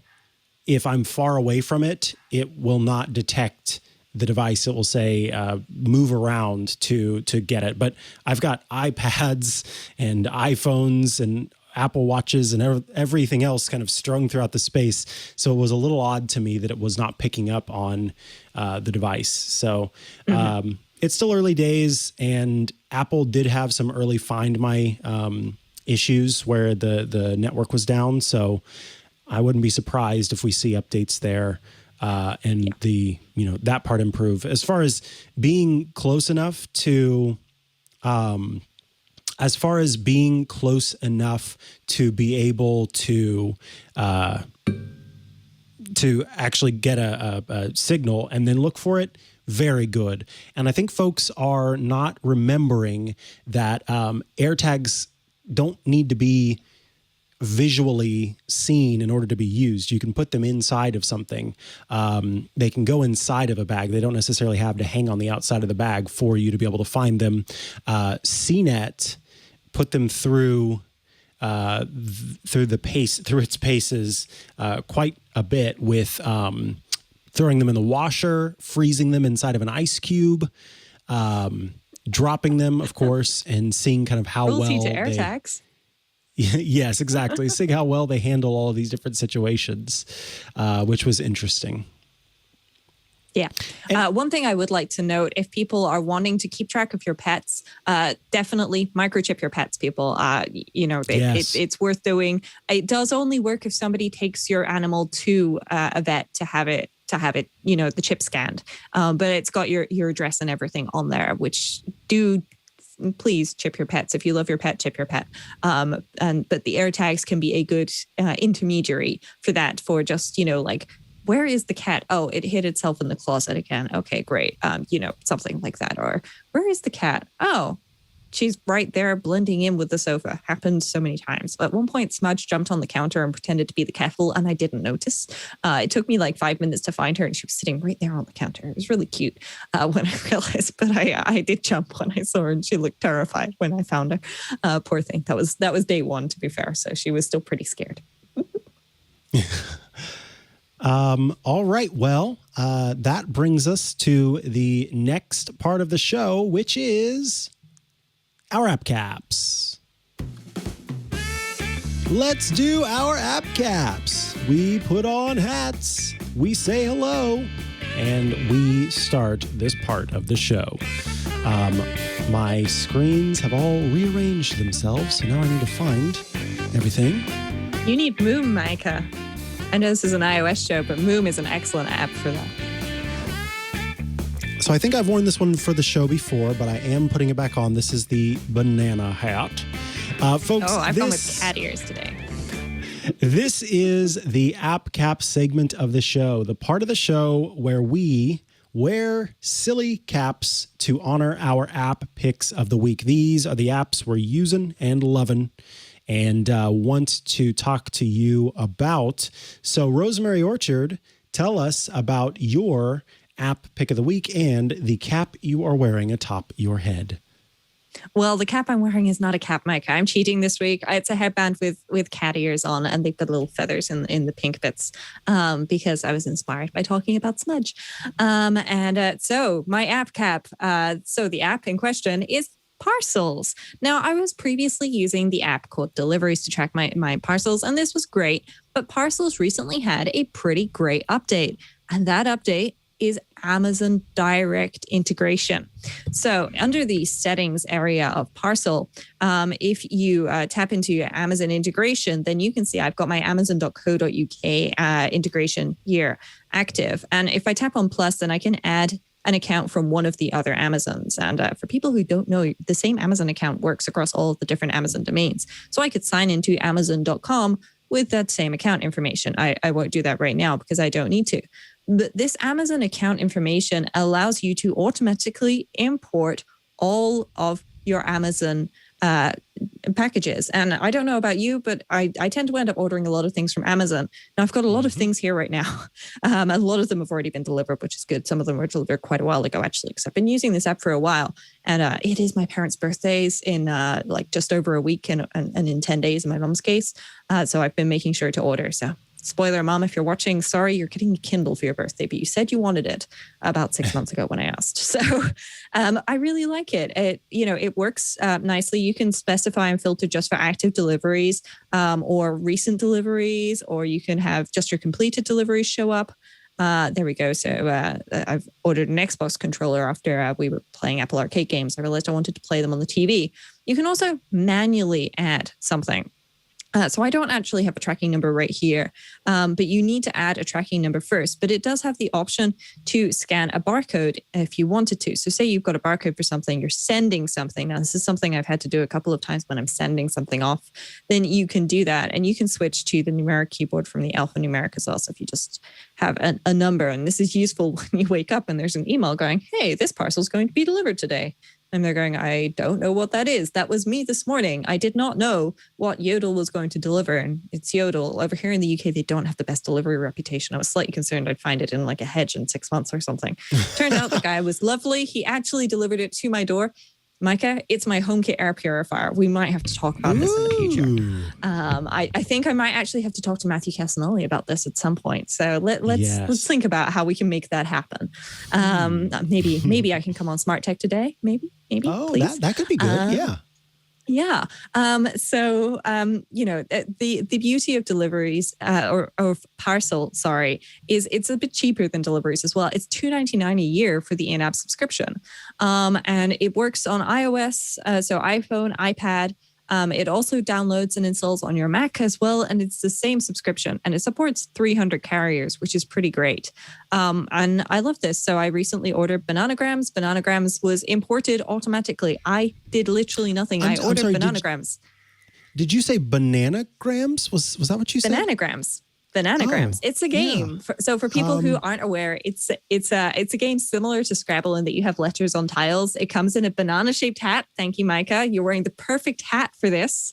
And you start with a banana split where everybody has to get tiles, and then you have to make words out of them and go around. It's quite fun, and it's easier than Scrabble because you don't have the board. So it's great for travel. So I ordered this right before the show. Anthony will testify that just before Mikah showed up, I ordered Bananagrams, and I didn't import this. It just appeared magically. That's okay. Now I might have to get Parcel because Deliveries is my delivery app of choice, but Deliveries doesn't do automatic integration with Amazon. It does after the matter integration with Amazon. You're telling me it does it automatically? Oh, yeah, it does it automatically. I'm sorry, Mikah, but you're going to have to switch, I think, for this. So I'm actually, just full disclosure, I'm still using Deliveries. I love Deliveries. I've got a bunch of Kickstarter projects that I've backed in there, which I'm hoping will be delivered at some point, and the approximate data there. Phonic in the chat room is asking if it can automatically import from things like UPS, FedEx, USPS. I don't believe it can, but it does have some shortcuts support. So you can open the app to add a delivery. And if you have a barcode scanner or something, then you can do that. And it does have in the web version, there is a email address, and they suggest setting up filters. So this would mean if you get emails from UPS, FedEx, USPS, in my case, Yodel, Hermes, whoever your local delivery companies are, set up filters to automatically forward those emails to Parcel. And then those will automatically appear as well. Now, for people who are already using Deliveries, Deliveries also has an email forwarding function. They do say don't use that automatically, unlike Parcel, who say explicitly, use filters for this, make it magic. And I love automation, Shortcuts Corner, that's my thing. So you can set it up so that it will if you forward the emails to them, then it will automatically show up as well. And that's something I'm really enjoying. This is Parcel. Little bonus as well. It's got a whole bunch of app icons, including a 6 colors one. I love 6 colors. They've got some rainbow, some psychedelic, an Xcode style icon, and of course some standard ones. I'm personally using the 6 colors because 6 colors are best. I love rainbows. But so that's Parcel. And and for people who didn't know, there's also a great game called Bananagrams, which will be delivered according to Parcel tomorrow. Nice. Over here on my side, we're talking about an app. I've talked about this before, but it's just so great. I wanted to bring it up again. It's called Aeropress Timer, and it is the app for making Aeropress coffee perfectly. What this app does is it gives you different, I'm showing it currently on my iPad. I usually run this on my iPhone, but my iPhone's being a pain right now. So there's all sorts of technology issues today. But Aeropress Timer has loads of different apps or loads of different types of recipes in here. So we'll start with the standard ones. You've got the classic, the charger, so on and so forth. But then there are 2-cup recipes. So if you're trying to make a cup of coffee for yourself and for someone else, then you can use that. And the championship pack is super cool because these are the Aeropress coffees that won at the coffee championship. And so these are the exact recipes and timers that won first place, second place, third place, all the way through. And then there's the roaster pack. So, for example, Blue Bottle has its own recipe and recommendation for making Aeropress coffee. So if you order from Double Shot, from Tim Wendelboe, from Blue Bottle, from Clive, from Verve, from Tonks, and from Seeds, then these are the recipes that they recommend. So I really like to make mine with it's the inverted version. So normally the way that Aeropress was intended to be used is you get a paper filter and you put it inside of the mesh sort of plastic, the plastic mesh filter. You wet it, and then you lock it into place in the outside of the plunger. You put that on top of the cup. You put coffee inside of it. You pour water onto it. You stir it, and you do your recipe that way. And then at the end, you put the plunger in and you plunge it down. But some folks have discovered that turning the contraption over and sort of putting the plunger at the end, mixing it there, and then flipping it at the end and plunging it actually makes for a better recipe because the coffee doesn't start to go into the cup before the plunger actually plunges. So it just depends on how you like it, and different ones produce different flavors. And as you can see, first, second, and third place for the championship are all standard versions, not inverted. It wasn't all the way until Norway's own, Norway and Italy, who did inverted methods, actually were able to pull out a win. So let's choose, I'm going to choose the Blue Bottle one just because that's one I'm very familiar with. When I tap on this, you have 2 different measurement types. And by the way, for Rosemary there, you can add a voice shortcut. So you can say, run my Blue Bottle timer. And you can set your favorites as well. There's simple measurement type and weight measurement type. So simple measurement type lets you use the tools that come with the Aeropress itself and the numbers on the side. So that just makes it easier. I like to use the weight measurements, which use grams. So to get 18 grams of coffee, to get 200 grams of water, 200 degrees Fahrenheit is what you want the water set to, and total time is 90 seconds. And then it will show you the steps so you can get a quick little look beforehand, what you're supposed to do, and then you can kind of prepare yourself. And then if you also want to add notes, you can, like, oh, don't forget to do this, or, oh, I like to make a change here, or, oh, do a little dance while it's steeping. That makes for better coffee, it seems. And so then I'll hit the start timer button, and you get ready.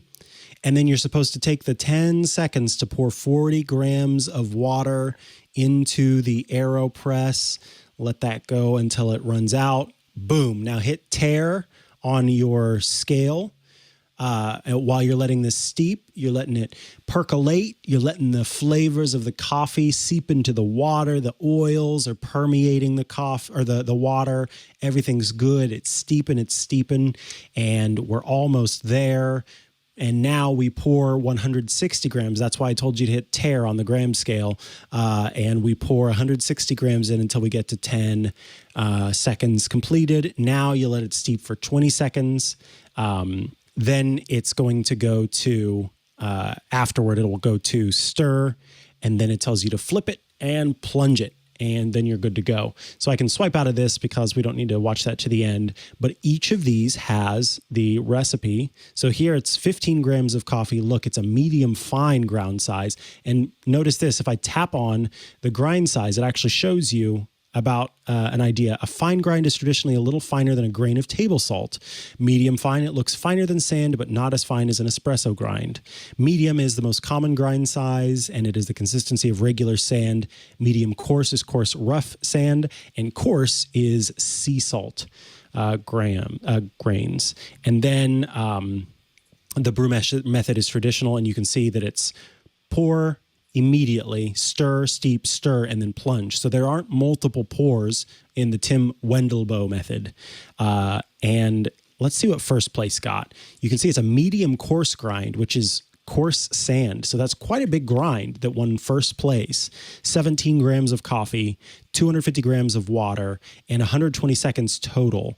You pour 40 grams in, you let it bloom, which is that kind of period where the CO2 is released from the beans, and then you stir it, you pour the rest in to brew, and then you plunge it. So all really interesting recipes, all within this app.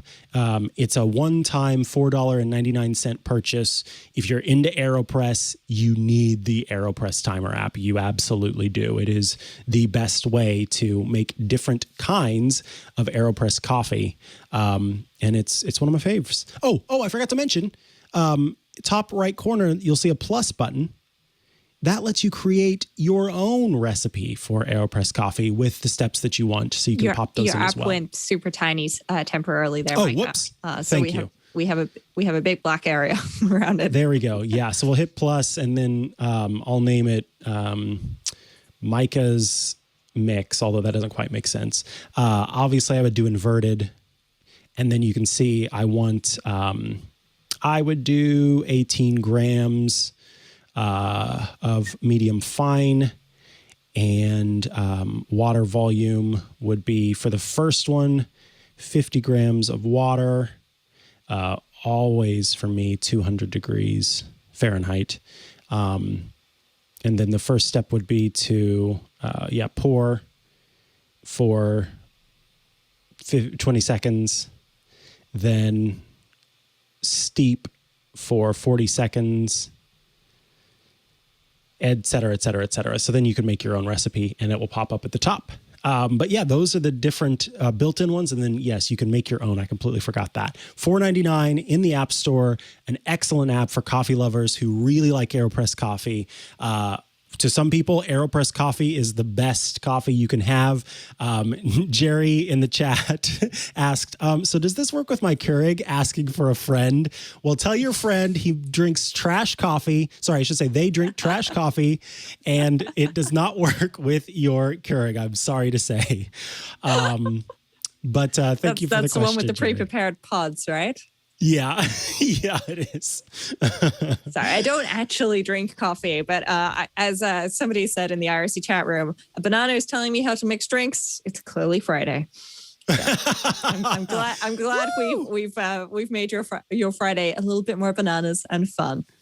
Yes, indeed. Folks, thank you so much for tuning in to yet another episode of iOS Today. We do appreciate you joining us. Of course, you can hang out with us live by going to twit.tv/live and tuning in every Friday at 2 p.m. Eastern, 11 a.m. Pacific. But the best way to get the show is by subscribing, and to subscribe to the show so you can get it anytime you want, or should I say follow the show now? Is that a thing we say?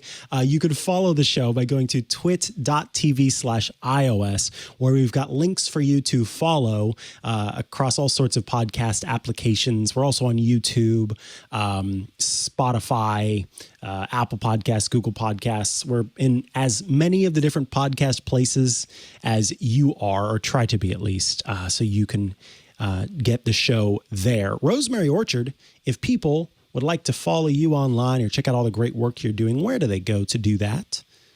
The best place to go is rosemaryorchard.com, which has links to my podcasts, books, and so on, including a link back to here to iOS Today.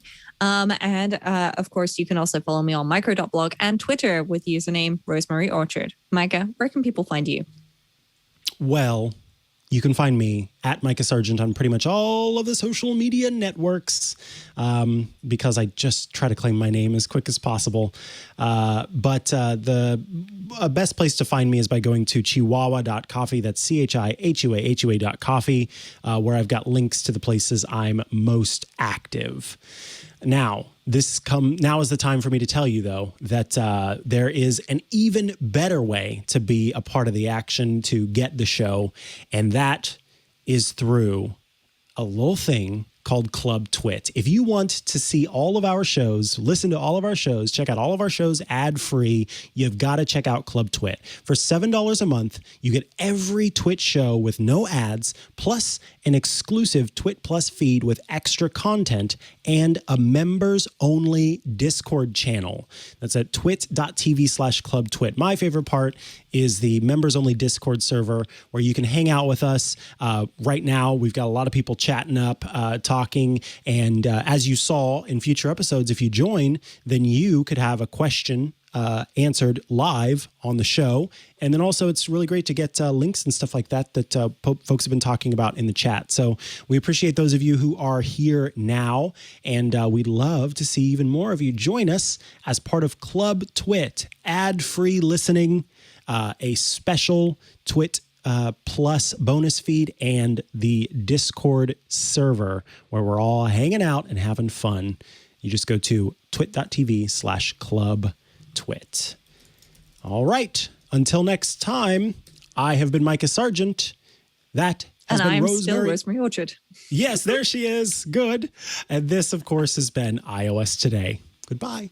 Hey, if you like tech news, but you also like hearing about it from the people who are actually writing the stories, well, I've got a show for you. It's called Tech News Weekly, and it's me, Jason Howell, along with my co-host, Micah Sargent.